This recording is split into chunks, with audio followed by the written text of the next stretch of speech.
Welcome to Get Rich, the podcast that helps you do just that. Get rich and stay rich. Hey, I'm Molly Benjamin. I'm the founder of Ladies Finance Club, one of Australia's largest financial education platforms for women. But before I started helping thousands of women take control with their money, I was a hot financial mess when it came to my own finances. And not the fun kind of hot, more like crying in a supermarket wondering where all my money went kind of hot. But here's the thing, if I can go from financial mess to owning a share portfolio, investing in property and building wealth, then you can too. My mission is simple, to make women rich. Because when we have financial freedom, we have choices, confidence, and control over our future.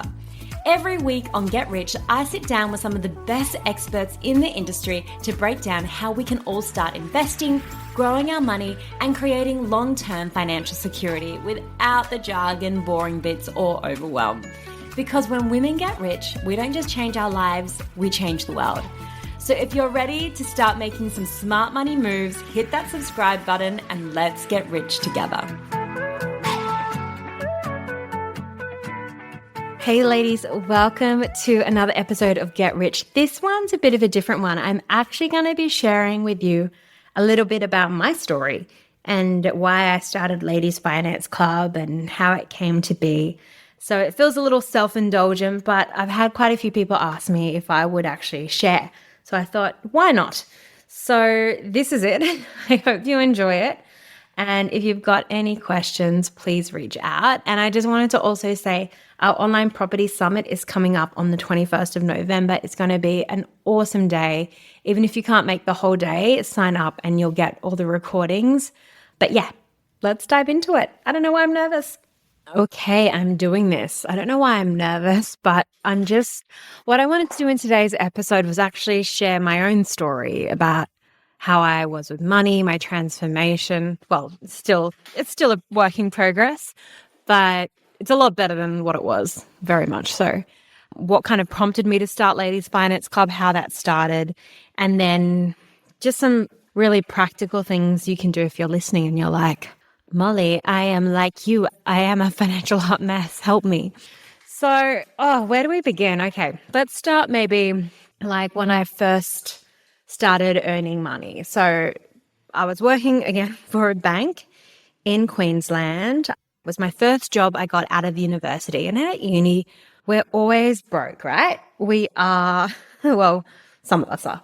And I would get my youth allowance from the government and I would spend it generally on going out.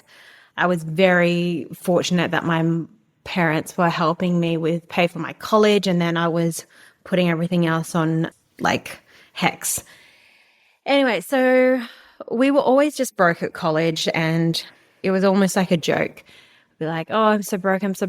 You're like ordering the cheapest thing on the menu. And then I started working, got my first job for a bank. I would save no money. I saved no money during that whole period of like college. Like I had this one girlfriend who's just like a great saver and she was always saving money, but my brain just didn't work that way. Never occurred to me to ever save money at college. And so starting working in my corporate job, you need corporate clothes, started spending money on clothes. Every time I got a paycheck, I would spend every single cent because I was like, well, that's why I'm going out to work, right? I'm going out to work to earn money. You earn money so you can spend money. I had no concept that I could be building some serious financial foundations. And like, also, no one told me to buy property. It just wasn't, I was like, I'd never be able to afford property. If I look at what property prices were doing back then and what they've done now, I 100% could have bought property if I'd been a good saver. It just wasn't in my vocab. It wasn't in my environment. My parents didn't talk to me about, even though they owned property, they didn't talk to me about buying property. And none of my friends were buying property. Like it just wasn't on the agenda, which I think for a lot of us in our early 20s, it's just not. But what I noticed was my mindset was still in that, even though I was earning money, my mindset was still in that scarcity mindset of like, I'm broke. And so I would still order the cheapest thing on the menu. I would only buy clothes if they were on sale and they generally weren't very good quality. And I was like this for the whole time. I worked corporate.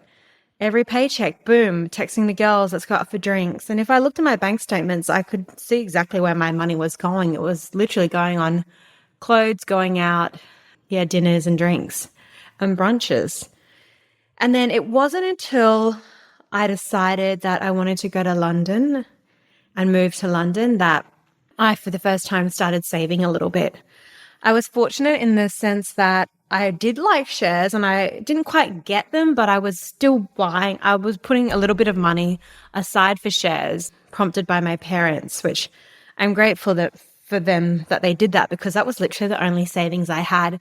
And I sold a bunch of, I think they were like ANZ shares to help buy my ticket over to London. So let's fast forward. I'm in London. I've got limited money. I do that whole 3 months of travel, get back to London, and it's like, right, time to find a job, a place to live, make some friends. And the first job I got was, I was earning again, like practically nothing. By the time I paid my rent, got food, the money was pretty much all gone. So once again, I was back in this paycheck to paycheck scarcity mindset. I'm so broke. Lol, YOLO. How does anyone save money in this country? And this just kept happening and kept happening. So I went straight, even though I had a little bit of a period of good saving, I just went straight back into this situation of paycheck to paycheck. And then I started working for a charity. And I loved the charity and what it stood for, but it was a bit of a toxic workplace. And I ended up leaving, which I think I got made redundant. And then I went back into finance. And for the first time in a very long time, I started earning a decent paycheck, and I was actually able to save for the first time in my life. And this is kind of was the start of where I was thinking, I always wanted to have a business, and I tried a number of different side hustles. I always think I was before my time because I wanted to do a dress sharing community called What the Frock. I bought the URL, I got designs for the website done up, but all I really needed to do was an MVP to start a Facebook group. But I went too deep too quickly, and then I was just like, you know what, I don't think I'm passionate enough about this. Then I started, this is really random, but I started, when I worked at the charity, we were working with a Rwandan group, and they were were raising money for this Rwandan charity, and they had these beautiful baskets on one of their Facebook pages. So I reached out, I'm like, I love your baskets. They're like, thanks, we make them. So then I ended up getting them to make me a whole bunch, and then I would sell them in the UK on Etsy all over the world, and people would pay I think I would pay $40 for the basket and the postage, which is a lot more than, pounds, which is a lot more that they would get. And then I'd buy them gifts as well. I remember asking this community, I'm like, what do you guys want? And they're like, oh, we'd love raincoats for everyone. I was like, wow, okay. So that was great, but it was kind of a bit more of a, I guess, what do you call it, social enterprise than like a business. And then I would be rocking up to work with 20 baskets that I'd have to post, 20 baskets on the underground. It just wasn't that practical. And so, yes, I digress. So I had tried lots of different business ideas, but then I was working at the bank, and I was like, well, I'm working in a bank and I have no idea about money. I was working with at the bank were also super clueless about money. I remember this one girl, I'll change her name. Let's call her Jessica. She got a bonus and she was like, right, I'm going to buy a designer handbag. And I just remember being like, out of interest, do you invest in the share market? She was like, no. I'm like, do you have money in case of an emergency? She was like, no. And I said, oh, do you own property? She said, no. But yeah, I'm thinking of buying this designer handbag. It's, X £100. And I was just like, surely there's something better she could be doing with her money. And then I was on a date with this guy, Pete, and he was telling me how he's about to buy his second property. And he was definitely earning more than me, but he was only a few years in front of me. And it wasn't like he was in the nicest way possible. I know Pete will never listen to this, but it's not like he was super duper smart. He was just average guy, average job. I'm sure he doesn't think he was average. But anyway, I was like, he can do it. Why can't I? And that's probably when I started getting serious about educating myself with money. I started reading books and I was like, my girlfriends were talking about how they wanted to start a book club. And my dad used to be in an investment club with all his mates, and they'd put in money every month and they'd decide what to invest money in. And I was like, do you know what? I want to do that. I want to start a money club. But London's very transient. People are coming and going. So I was like, let's just make it like a money education club. So the first one was in my Clapham living room. And gosh, how many were there? It was quite a good turnout because I'd messaged like my WhatsApp group, which had like about 15 of my girlfriends, and everyone was like, oh my God, yes, I know nothing about money. So I was like, look, I'll organize some pizza, Prosecco, and a friend who works in finance. He was actually my roommate at the time. And he was like, okay, let's talk about, I think it was like shares and ISAs, which are like a tax efficient savings account in the UK. And our questions were so basic. We were like, how does it work? Like, how do we access it? Like, what's a share? And I was really in that moment, like we had so many questions. We had so much to ask. I was like, this is really interesting. There's something in this. And then girlfriends started messaging me afterwards being like, hey, I missed that money night you're doing, but I know nothing about money. Are you going to do it again? And so I thought, well, actually, I was doing events, marketing, branding, or actually it was marketing and events at the bank. And I was like, I've got all the skills to put on an event. So why don't I just find a venue, find a speaker, see who wants to come along, try and sell some tickets, just put together like some platters. And so I found this co-working space. I found this great speaker, Lisa Conway Hughes, who's still a good friend to this day. And it sold out. We had like 80 women show up. And I was like, this is interesting. And I made it really fun. I made it really like engaging. I got everyone chatting with each other. And it was really clear. And what was interesting was like most of the women in the room worked in finance, but it was really clear that we just had very little understanding about financial literacy. Like the level was so low. And these are women earning really good money. These are women in their 30s, 40s, 50s. And I was like, right, I felt this real, like, I've got to do something about this. And so I started running more events in London, but I wanted to make them really fun. So I did like Budget Like a Boss and Get Me Out of Here. And, girls just want to have fun, which was my investing series I did. And then I found other corporates to come on board and they would sponsor. But that's just kind of what it was for the first kind of year or two, because I was still working full time at this stage. And then I moved jobs and I started earning really good money in a consulting role for like the ASIC version in the UK. And it meant I could drop back to 3 days and spend 2 days on my business. I also got a business coach, Robbie Swifton, and he really helped me just work out, what do I want to do? I was like, all I knew was every morning when I hopped on the daily commute, I knew that was not going to be me forever. I was like, I'm not put on this planet to work for a bank and make rich people richer. My sense of purpose was like, I need to be doing something more. And I just hated that daily commute. And I'd listen to this podcast back then. It's not around anymore, but it was called Screw the 9 till 5. And it'd be like, are you on your daily commute looking around being like, I'm trapped in the rat race? I was like, oh my God, yes. So, and then I started going to entrepreneur conferences, started listening to podcasts, reading different books, connecting and networking. And that's kind of where Ladies Finance Club started. And then I connected with Lisa Conway Hughes, who was an amazing financial advisor in London, and we started running a podcast. And this is so funny because we were doing podcasting when podcasting was just beginning.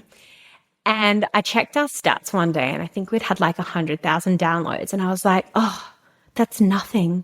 And now I look back on that and being like, what the hell? That is huge. Like we would have been one of the top female finance. We would have been one of the top, if not the top female finance podcast at that time in the UK.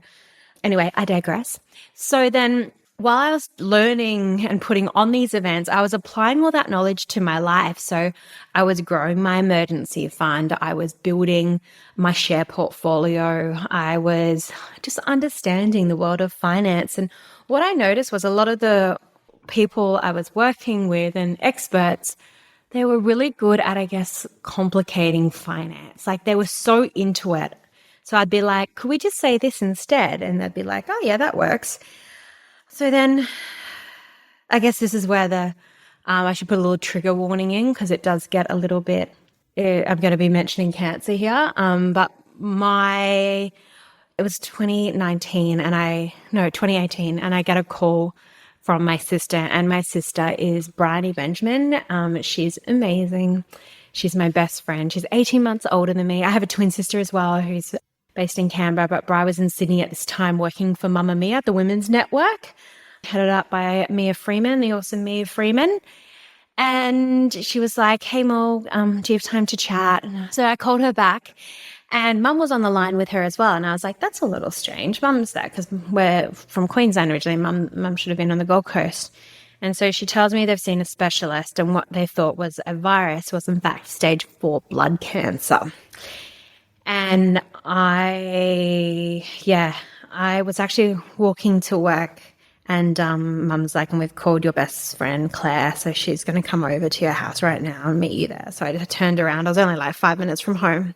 Turned around and Claire came and met me because Bryony is my best friend. Like, we're so close. And I was just like, it just shatters your world. And as you would know, if you've had to receive or even make that phone call yourself, you never want to hear the C word.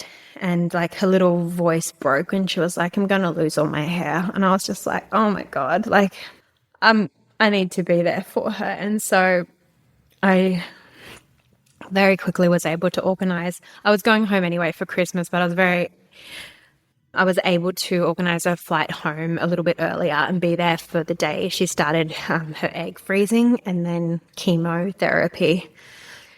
But I always say this because I had by that point gotten on top of my finances. I'd built my emergency fund. I was much more in control of my money. I wasn't this anxious, hot financial mess of just spend, spend, spend. I see something I wanted, I buy it. I was able to afford a flight, get over there, didn't have to worry about taking time off work. And I could be there for my sister when she needed me the most. And that's the thing I think I'm most passionate about for women. It's that control you have over your life. And it might not be a medical emergency. Maybe it's trying to leave a relationship because it's turned toxic or leave a job because your boss is a psycho. But whatever it is, I want all women to have that control over their life. And that's what money does. So went over and was there for the egg freezing and then the chemotherapy. And she started chemo on Christmas Eve, which I always used to joke, way to ruin Christmas, Bryony. But she was an amazing trooper throughout it all. She actually wrote a best-selling book about her experience, a really practical guide for people going through a tough time called Life is Tough, But So Are You. I mean, yeah, I know. She's amazing. And it's helped like thousands or tens of thousands of people who have had cancer. Anyway, I got back to Australia. So after B was in remission, so although cancer was gone, we were so lucky. They just caught it in time. But actually, just on that note, because you never know who's listening, the warning signs for her were night sweats. She lost a lot of weight and she was absolutely exhausted, like could barely get out of bed. And they were literally the only kind of signs she had. So she always says, if you don't feel like you're feeling right, keep investigating, because she'd gone to multiple doctors and she was told she had like a stress disorder and they were about to send her to a stress like counselor, which is crazy. So you know your body and you are the only one who should listen to your body. But that actually brings in another side note of finance, a little finance lesson here. So first one is emergency fund. You need to have that 3 months worth of expenses as a minimum in a high interest fee-free bank account. And the second one is I want you to check your insurances. Make sure you have income protection insurance. Now, generally, if you have it in your super, it's not going to be enough. We work with this amazing woman, Trish Gregory. And a couple of others as well, fantastic insurance brokers. So if you want, I'll pop her link in the show notes and just connect with Trish. And make sure you check your insurances. So there's 4 main ones. There's life insurance, TP, total permanent disability. There's critical illness. And there is, so life insurance should be called death insurance, income protection, TPD, and critical illness. You don't need them all, but you definitely need a couple of them. So have a chat with Trish and see what you actually need. Okay. So this is going a lot longer than I thought. So thank you for, if you're still listening. I got back to London and was like, I need to be with my sister. She was in remission. And what is quite interesting with cancer remission survivors is a lot of them experience really bad chronic fatigue. I think it was like 50% of the ones who've had blood cancer experience chronic fatigue. So then she was just exhausted, couldn't get out of bed. And she writes about it in her book, which I highly recommend. As I said, Life is Tough, but So Are You by Bryony Benjamin. She goes like, when you're going through treatment, everyone's there. Everyone wants to know how you are. But afterwards, it's like, oh, yay, you're better now. And it kind of like everything just stops. But that's when people need you the most. They need your support the most. So then I actually was like, no, I need to come back home to Australia, which was good timing really, because that's when a few months later COVID was about to break out. But I got back to Australia and I was like, right, what am I going to do? Well, guess what? People don't really know much about financial education in Australia either. So I started running events. I was doing some freelancing on the side. And again, corporate workshops. So companies would start reaching out. So we were doing corporate workshops in the UK and Australia. We still do. And then I was like, right, I'll put on some events. They went really well. But it was just building up the network again and the marketing. And I didn't really have a product I was selling. It was more just like getting some people on board to sponsor so I could put these events on. And that's when I met Dale Beaumont. I'd seen him speak at an entrepreneurs conference I went to in London. He's my business mentor and just like the biggest legend of a man. And so I went along to one of his like free business sessions and I was like, okay, I need to join whatever he's selling because he knows what he's doing. And then he really helped me start Ladies Finance Club, the online membership, because I was like, I just want to have a club where women can come together online. We can support one another. We can have ongoing education, resources. And that is Ladies Finance Club. And that's still Ladies Finance Club that I run today. And I love it so much. I love all the women in it. I love hearing their goals. I love seeing them kick their goals. I love the 90-day action plans. It's the best. So that's when that part of the business started. And then things just started in motion. We would start getting big companies like Google reach out and be like, can you do corporate workshops with us? It's like, absolutely. Restarted back the podcast, but I did put that back on hold for a while because it just got too busy. And then, yeah, it just continued. We were really lucky during COVID. Vanguard wanted to do like a partnership together. So we did a course which had over like 2,000 people attend. And it was all about like how to get started investing. And I meet women all the time who did that and who were part of it. But so many learnings between that moment, like that COVID time where I was working it all out and where we are at today. I would knock on so many doors and just get no's. And now it's very much it's the opposite now when I'm trying to knock on doors or people are like, oh, Ladies Finance Club. So that's always nice. So I was really fortunate. A publisher reached out and I got a book deal and I wrote Girls Just Want to Have Funds. It was about a few days before that the guy I was seeing at the time broke up with me because I was making him feel anxious, which is so funny when you think about that. So I had this book coming out. I was on all these media outlets, ABC, Channel 9, and then I was actually quite heartbroken through the whole process. And I decided at 35 I was going to freeze my eggs. And so I very publicly froze my eggs, and I'm very encouraging of all women to do that as well. And then I was on a LFC webinar, and I was like, it was one on how to buy property with 50K. And I was like, oh my God, I can actually buy property. So I reached out to an amazing mortgage broker we work with, Grace Bow. I realized that I could afford a property, which was a big surprise because although I was talking the talk, I wasn't actually walking the walk when it came to property. And so I used a buyer's agent because I'm a big advocate for buyer's agents because I don't know anything about buying property. I know the process, but I don't know how to actually buy property, what to look for, what area. And so I got Tim Graham, who's a buyer's agent who I love working with. And if you want to connect with Tim, just send me an Instagram and I'll connect you guys. A fantastic buyer's agent. And he was like, right, this area in Queensland is booming. At the time, it was Toowoomba. He's like, let's find you a property there. Found me this great property, So I started rent vesting. So I live where I live in Bondi, and then I was renting that property out. And what I saw was in a year and a half, it went up over like 120K. I was so fortunate. Again, that's what happens when you use professionals, and I don't rely on my parents or friends. And because this property went up so much, it meant I could buy another property. So by the time I was about 6 months into that property purchase, I then met someone. I didn't think it was going to happen. I wanted it to happen. I was, doing the manifesting, keeping really positive about it. But I just wasn't sure if I was going to meet someone. I'd go on these dates and the guys were nice, but just not enough for what I was looking for. So I met my partner and things just moved very quickly. Within a year, we were pregnant, moved in together, and then I bought my second property. And I did that by myself. And I wanted to keep that very separate because I also wanted to be a role model, to be like, I run a business, I am self-employed. For most of it, I was a single woman and I can do it by myself. So it was all my own money with that one. So that was a nice, proud moment. And I should have said as well, with my very first property, I like to be super transparent about this. I only needed a 10% deposit because my family went as guarantors. So my parents have a property that they'd fully paid off. So they guaranteed their home, which just meant if I can't pay the loan, they would pay some of it.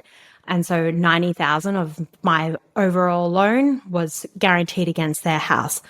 Obviously, very quickly, I got them off it as soon as I could. So it just meant I only needed 10%, not 20%, which was such a help to get onto the property ladder.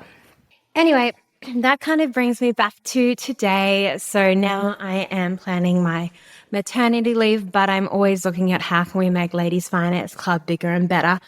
We do a lot of free and paid sessions. So we have our online property summit coming up in November. So if you haven't registered for that and you want to buy property, I highly recommend you check that out. But just some other tips I want to leave you with is if you haven't done your will, make sure you get your will done. If you don't know where to start, again, connect with us. We can introduce you to a number of incredible female financial advisors. So what next? So we are still creating Ladies Finance Club. We're still building it. We have our membership. We do a heap of corporate workshops still. So we're also launching a new platform which connects Aussie women looking for financial experts with female financial experts. These are women in my network who I absolutely adore, love, know they're so good at what they do. But it's really hard when you're trying to find a financial advisor to know who can I actually trust, or a mortgage broker. You're like, which one should I go to? There's so many out there. So what we've done is vetted a whole bunch of estate planners, mortgage brokers, insurance brokers, and then you can connect directly with them.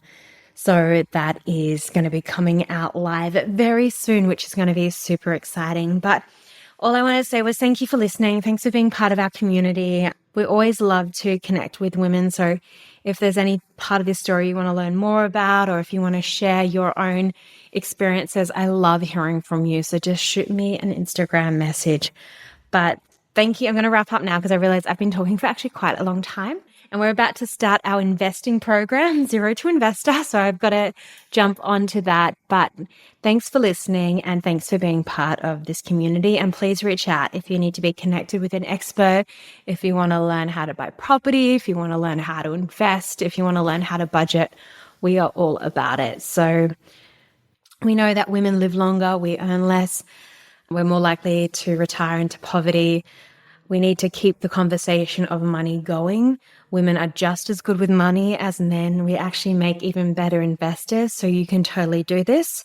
And even if listening to this is your first step, you've made a great first step. So get that emergency fund sorted, work out your cash flow, your budget, check out the Glen James spending plan. Highly recommend it.